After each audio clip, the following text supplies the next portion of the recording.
What's up, summoners? King Blair here. Today we're going to be talking about the Mystic Rotation Hero coming up next week, which is going to be MO Haste. So with this guy, there is a lot of controversy and there is a big decision you'll have to make, and just kind of like a talk about the game overall. So first, I'm going to be giving you guys with the skills. I'm going to show you the skill breakdown, the looks, and then talk about the game design as I talk about the skills. So if you like this video, make sure you like and subscribe. Let me know in the comments if you enjoyed. I'll be summarizing whether or not you should pull for him at the very end of the video. So if you just want to hear about that, just skip to like near the end of the video and you'll be able to find what my recommendation is. I'll also put it in the descriptions. But let's just talk about him. Should you pull for him? So the current one is Expected Tenebria, which if you're going to get Masters in RTA, I recommend you get her. She's a good hero to have, especially if you're gonna have the skin. So make sure you get her. But let's talk about him because he's the one that's coming this Wednesday. So first off, look-wise, looks like a Haste skin. I know for some of you guys, you're gonna be like, "Who's Haste?" Yeah, that's right. Most of you probably don't know who Haste is. He honestly has just kind of disappeared. He was really big at the beginning of the game. Honestly, one of the best units in the game when the game first came out. But then they just kind of like, he just got power crept and he's never gotten a buff. And there's so many people that want him to be good. And he kind of just looks like a reskin. I know all the ML heroes are basically reskins, but this one just feels like it could have actually been a real skin. So the looks are fine. Skills, the ultimate is pretty sleek. I'll let you guys see it when you guys see it and you'll be like, wow, that's actually pretty clean. But let's talk about first skill. So first skill, attacks the enemy and dispels one buff, damage proportion to health. So with this guy, you guys will see that health is the way to go because crit damage and crit rate are not going to help you. Honestly, it's just stack as much health and make him as tanky as possible and as annoying as possible, and that will probably get you a pretty good ML Haste. Not a hard unit to build, which is kind of nice. A lot of the past units that they've released, like Expected Tenebria, are big on requirements. So just being able to focus on someone with health is pretty nice because his ultimate can't crit. So that makes it pretty easy to build, and a lot of people probably have a lot of effect resistance items out there that are like, oh, it's time to shine. But again, first skill, kind of underwhelming. I'm gonna be honest with y'all, kind of underwhelming. Why do I say that? It literally just removes one buff. A lot of the times, the teams you're taking this is to Arbiter Wildred teams, because as we'll see with the second skill, he's a direct counter. Who's usually with Arbiter Wildred? MLCC, so that's a barrier. They probably will have immunity, so that's two buffs already. And then a lot of the times they usually have like a Crow or another tank that get, or like ML Chloe. Like I've seen a lot of ML Chloes out there, who's another person you're gonna be taking him against some teams. And ML Chloe, what does she provide? She provides attack buff and revive. That's two buffs plus anything else that they have. So each unit usually has 2 to 3 buffs, and the fact that all he's doing from his basic attack is literally just stealing one, doesn't even steal. I wish this was at least steal. It just dispels one buff. That's nothing. There's so many better units that do this. As an MO unit, this is honestly so underwhelming. It's honestly kind of trash. I'm gonna be honest with y'all. It's pretty trash. Lele Violin on Dizzy does better job. Lele Violin on Serato, better job. Like Lele Violin is just strictly better. You might say, oh, it's an artifact, but I would be like, okay, Cowrick steals like, or Litica, Emma Litica steals an AoE buff, and that's her second skill. And he can only do one every freaking turn, only one. Y'all, that is so disappointing. I'm honestly super disappointed over this first skill. I wish it stole to make it like more of the vampire. So if it stole and gave it to your allies, that's scary, kind of like Emil Rin. That'd be really scary on an auto. If it dispelled all buffs, then it would be like really good. And you know, this character might actually be a really good character, not just a straight counter pick. But again, super underwhelming first skill. I'm gonna be honest with y'all. This first skill is pretty underwhelming. Unless it does like mad damage, like Apocalypse Robbie type damage. Like this skill is doing like 10k because Apocalypse Robbie does that, then yeah, I'll say it's a good skill. Maybe I could be wrong. So unless it does that, it's a disappointing skill.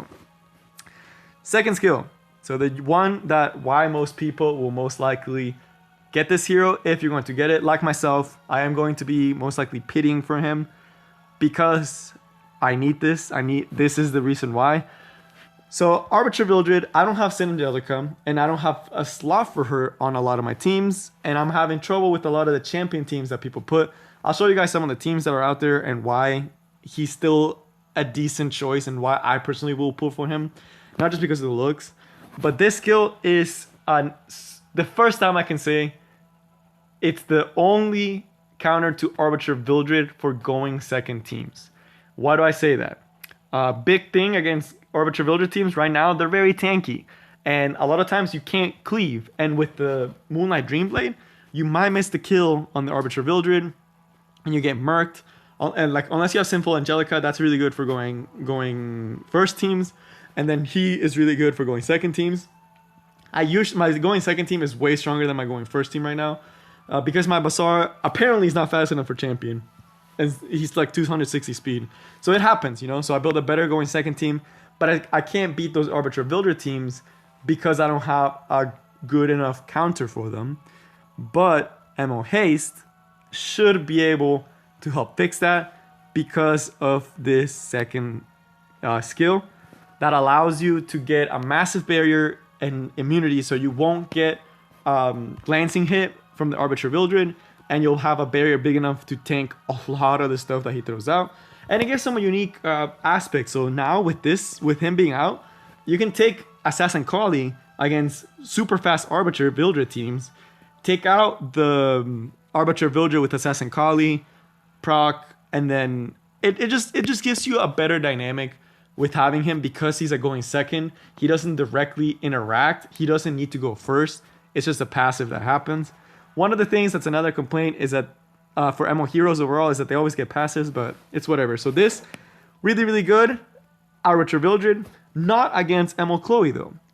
And that's really, really disappointing to me. It's still good. It's still strong, but it could be so much stronger. I feel like they're scared to take down revive teams, but they've already introduced, let me think, Espes, Lilibet, Sigrid, who else?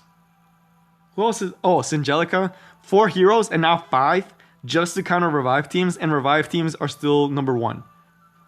That's when you know you have a problem with the game and they just don't want to address it, which is that the revive heroes are too strong. Which is, they don't want to nerf Arbiter Vildred, which I understand, or MO Chloe, because nerfs suck. No one wants to get their characters nerfed. But the fact that they have to do so much, they need to introduce a hero that is strong enough to do that. And they could have done that here, because there is no straight like absolute destroyer of revive teams. That's a 5-star hero. So like Extinction, I don't consider that a super good counter. It's just a good choice. But this could have been it if they had made this 2 turns, or even better, if they had made this dispel and heal. Then I could have said, okay, that's really good. Like, you know, Roana, this is what the skill should have been. Right now, it's another option, but revive teams are still going to be dominating. And that's what I'm really sad about this skill. But enough about the second skill and why I'm very disappointed in it, but it's still strong. So it's kind of like, yeah, it's kind of like Extinction is a must-have if you want a consistent way to kill Arbiter Vildred, but it's not the best option in the world. So that aspect, it kind of does suck. But now, the ultimate. This is the only skill that I'm actually like, you know, it's pretty hype. I'm actually really hype about this skill. Why am I hype about this skill? Okay, so attacks one enemy and penetrates defense, but cannot trigger a critical attack. And it recovers health. This skill, okay, overall, super cool. Why do I think this is super cool? There hasn't been a skill, besides like Gunther, where you don't want to build crit rate on a character. And I think this is just so unique. The fact that it will not crit. It's just like, it makes it a lot easier to build MO Haste, because all you need to focus on is health. And the fact that it penetrates defense means that it actually makes it so you can do significant damage. I am praying, and it heals. That's the other thing. It's a damaging heal option. Since he's a Soul Weaver, this skill also heals. And I'm hoping it's a big heal. You know, I wish it dispels. He needs a dispel, but you'll probably just have to pair him up with someone that dispels. But this is actually pretty cool. The other thing that they added to make the skill even better is that when it's up, so if you get outsped, this is the part. If you're going against a fast team, what makes this skill nice is if you're going against a fast team and they do their combo, right? You can come in with this skill and you will reduce the damage taken for everyone by 10%. That's basically like a mini proof of valor effect, and it's pretty significant, y'all. Like, this is pretty significant. 10% is nothing to laugh at. That is a lot. 10% is a lot. The other thing that I like is that this skill resets this. So again, that's another thing that I think is pretty unique. That again, counters Arbitrary Vildred pretty hard. Will it be enough? Probably not. Moonlight Dreamblade's still a thing. He'll still probably miss. So the fact that they didn't include something that said this skill will never miss, again, it's just them not wanting to nerf those revive teams, y'all. But overall, this skill pretty hype. And the animation, oh. I don't have the time. Oh. When he turns his eyes on, bro, that's how you know he's about to throw hands. Like, look at that. Boom. Like, he just kind of floats there for a sec. Ah. Oh. I really like this. It's kind of the type of the old school, because the animation's not that long. It's one of the old school animations where it's like pretty neat. I'm not gonna lie to y'all, it's pretty neat. I think this skill really good. Pretty solid. So now let's talk where can you take him. So biggest thing, PvP, revive team, Arbitrary Vildred. That's basically why he exists, which it brings me to the controversy point. Even with all the extinction characters and Sinful Angelica, Arbiter Vildred is still one of the most heavily banned units in RTA, and it's one of the most found units in regular arena, despite all the different units that are out there. Why? Bazaar counters Sinful Angelica, and if you don't have a fast Bazaar, you lose to it. People pair Arbiter Vildred with a lot of fast units. People are building their Arbiter Vildreds tankier with Moonlight Dreamblade, making it so they can survive the people that take 2 turns. So, and then MO Chloe, that attack buff is insane. The fact that she can revive with attack buff and they're at the same spot. AoE revive, the only counter to that is Angelica. And even then, as we mentioned, Bazaar kind of destroys that. And it makes it so if you don't have an answer to the revive, you just lose. So in RTA, if they just ban one of your units, or if you don't decide to take a unit against MO Chloe, you kind of lose. Rule of Light, same idea, you know? There's a lot of different ideas where it's like, revive teams are pretty broken right now. Especially MO Chloe, which was a rotation hero, which I really wish I would have grabbed, because she's pretty good. And Arbiter Vildred. So that's why PvP-wise, that's why we'll be taking it, especially in going second team. And I'll show you guys what I mean by that in a second. But PvE actually does have a spot. I will say this, he does have a place in PvE. You could turn off the auto like on him, so he won't use his third skill. So he always puts this 10%, or you could leave it on so you have another healer. But this is pretty good for Asimach Hunt. As much as I hate on this skill, Asimach Hunt having a consistent strip is really nice. Cowrick does a better job, but you know, if you decide to get him, this is another option that you do have. So it is kind of nice if you haven't cleared Asimach Hunt 13. You could probably use him there because he is a Soul Weaver. He's going to be tanky. He's not going to be dying. You can build him on counter set, and he'll be able to just counter with this skill and take off a buff, which is, you know, that's basically what you want to do for Asimach Hunt. And then this will let your team stay alive a little bit longer, and it'll help you do some damage, and it will also help you heal your team. And I'm assuming this is going to be a pretty good heal because he kind of needs it to be a good enough heal, or he will just be kind of dumpster. But that's as far as I would say for PvE and PvP. So yeah, also probably good for Abyss because it's kind of nice. Again, as much as I hated on this first skill, it is good for certain stages to have a consistent way to remove buffs. That's just something that's true. That always will be true, but still, I still feel like it's so underwhelming for him. But all right, should you pull for him? So if you don't have Spectre Tenebria, if you don't have Spectre Tenebria, I would honestly say between the two, Spectre Tenebria will help you in way more content and be way more useful to you in the future. And there are so many other things you can do with Spectre Tenebria. Whereas with MO Haste, he is a very specific hero that if Arbiter Vildred is to A, get nerfed, or B, more counters to him appear, or people stop using him, which will never happen because he's just cool and he's part of the storyline. So he probably won't ever far off, but it's kind of like in RTA, he is, unless the damage on the third skill is insane. Like I'm saying, if the damage on the third skill can reach like 15k, oh, then he's broke. Then he's broke. Then he'll be really good in all content, but he still won't be as good as Spectre Tenebria because Spectre Tenebria has just proven to be good everywhere. ML Haste will probably mostly only be good for Arena and some fringe scenarios here and there. So should you pull for him? Depends. I personally would pull for Spectre Tenebria. I already have her, so I don't have to pull for her. But for ML Haste, I will show you guys, because all of you guys, I feel like, to me, the goal in the game, once you clear all PvE, is PvP. So I'm just going to show you guys what my list kind of looked like for Arena. So you see why I want ML Haste so bad. So, second team, y'all see the Arbiter Vildred. Y'all see what he's paired up with. This is a speed Arbitral Vildred comp. So what does the speed Arbitral Vildred comps trying to do? Is try to go faster than you, set up with Arbitral Vildred, and then sweep you. I think I fought this guy and he actually beat me. This team, actually really good because you don't know how fast the Emolitica is.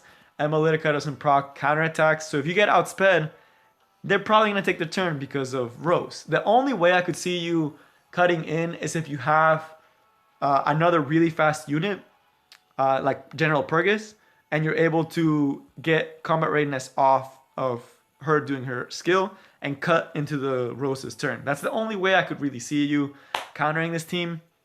But even if you are to go faster than them, or you are to cut in, what do you do after that? So that's why I would probably put my ML Haste there. And General Purgus, which I don't have. The third team that you guys see, again, another Arbiter Vildred. Y'all see that? And this is Champion. This is what you're going to be seeing all the stinking time. But this team, why is it scary? Well, look.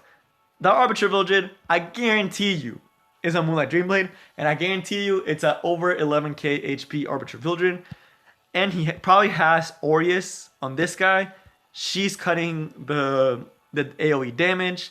And she can just revive him straight up unless you have Extinction. So you try to come in with a Sinful Angelica and you miss on him, or you try to do Extinction and you miss on him, or he tanks it out because it's a tanky one and someone comes in, messes you up. It could be a bad time for you. But what would work really well here? If you have ML Haste and some heroes that can one-shot. So I'm going to show you the team that I would probably take against this guy. I could take my Cleave team, but I could miss. And that could be really bad for me. I could miss the defense break. I could miss the AoE attack with Karen, and then I'm just in trouble. But what ML Haste lets you do is I would most likely take this team. I would take off the Charles, of course. I would throw in ML Haste, and then I would probably put in like a General Purgus or like a Spectre Tenebria. I'd probably put a Spectre Tenebria in here. I probably would put my Spectre Tenebria. Or honestly, I'm really wanting to build my Assassin Kali. Like the more I talk about it and make videos, the more I really want to build my Assassin Kali. But I would most likely take something like this, take my Assassin Kali, and then take the ML Haste because Assassin Kali can one-shot the Arbiter Vildred. My Charon is fast enough that I can come in, try to kill the Arbiter Vildred, and then the ML Haste gives me sustain, gives me a way to strip all these annoying buffs that they're gonna be putting on him. And every time, and then Rule of Light can come in and revive. Doesn't matter. I got ML Haste. I get Big Barrier. I get big buffs. So, it'll be pretty nice. It could help a lot. So that's what I'm trying to say. And like, I could refresh it because I can't fight any of these guys. So as to refresh, let's look. Arbiter Vildred. There's at least 2 every single time. And the third team has a Rule of Light, which again, I will probably try to cleave this team, even though Assassin Sid tends to target fast characters. So yeah, look at that. Arbiter Vildred, what can you do against this team? If Basar outspeeds you, you lose if you have a Cleave team. If you have a Sinful Angelica, Helens cannot be buffed, you lose. So that already is like, okay, that's 2 other Arbiter Vildred counters. Let's say you decide to go with a slow team. You try to get Extinction on this guy, you miss, GG. But if you have ML Haste, and I take a slow team, I can come in here, open up with my Lilius, have Lilius here, making sure that when the Basar misses on her, I'm able to do my skill 3. I can come in, kill the Arbiter Vildred. GG. ML Haste comes in, heals, immunity. I eat up all his other attacks, and then I just kill him again. So, yeah, it's one of those things that I'm going to pull for him because he already fits so well into a lot of my team compositions and will help me progress further in the game. So that is all I have for you guys today. I hope you enjoyed, and make sure to be sure to know if you want to pull for him. Again, he can help, but just make sure you need him. So that's all I got for you guys today. I would say don't pull if you don't have Spectus Nimbia. Only pull if you're still struggling against Arbiter Vildred, or you don't have Simple Angelica, or it's like you're higher up in Arena. So yeah, that's the summary for the guys that skipped from the beginning. But that's all I got for you guys today, and I will see y'all next time. Peace.